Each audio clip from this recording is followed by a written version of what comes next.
Today I will be reviewing Magnum XL 200 at Cedar Point. This is one of the few aero hypercoasters in the world. So let's get right in to this layout. So you dip out of the station, take a turn, and up into your loud lift hill. This is probably my favorite coaster noise ever. But this lift hill is like really slow, so it takes forever to get up to the top and stuff. And it's a nice loud clack clack to the top of the lift hill. Then you go down your first drop. And here's the thing with this first drop. You would expect more airtime than you would actually get on this first drop, because it's so massive. But you don't really get airtime. Maybe a little floater, but not anything too special. But you do kind of get a little bit of a stomach dropping sensation. At least what I remember from some of my first rides in this coaster. It was one of my first roller coasters ever, but this drop doesn't do anything nowadays because I've gotten over that stomach dropping feeling. Then you go down that first drop. It's alright. Probably give it a 6. It's pretty average. And then you rise up into this turn, like you get airtime going into it, but the rest of it doesn't do anything. It's really janky and stuff. The turn after the first drop, really awkwardly profiled. Then you go up into an airtime hill. You get some nice floater on this hill, not anything too special. Then you go into the turnaround. The part I'm really not a fan of. Like, the problem with this turnaround is, like, not sure what this ride's doing on the turnaround. It's kind of like a Cobra roll if you flipped it on its side.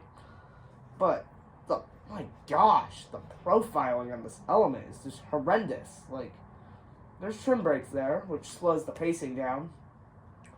But the turnaround still feels janky. Like, it's not comfortable going around this turnaround. Then you go up into a triangle hill that is a nice warm-up for the finale on this ride. And oh boy, this finale delivers in every single way possible.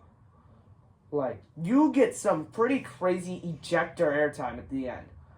Like, you literally get launched to the moon on this finale. Like, some of the craziest airtime I've experienced. Then, you go into the final tunnel. And there's some nice lights in here. It's a nice little detail. Then you hop up into your brake run. And pretty much that's the layout of Magnum XL 200. So, my overall thoughts on Magnum XL 200.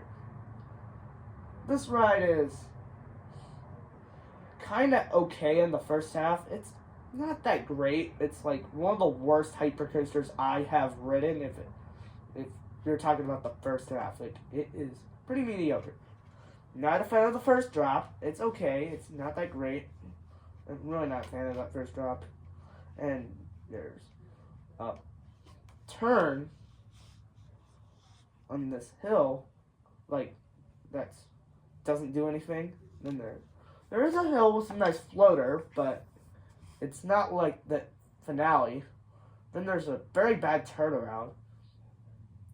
The second half has some crazy ejector hills that are shaped like triangles, which obviously because they didn't have a computer to design this ride, so there's obviously error without computer design.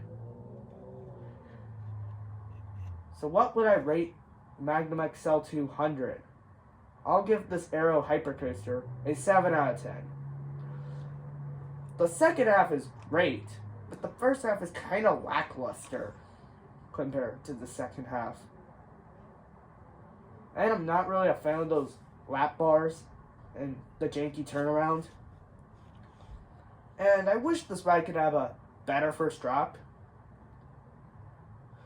And it could be a little smoother to give it a higher score. So that's what I would rate Magnum XL 200 at Cedar Point. Be sure to like, share, and subscribe. Be sure to comment down below what your thoughts are on Magnum XL 200. See you all next time, Coaster fans.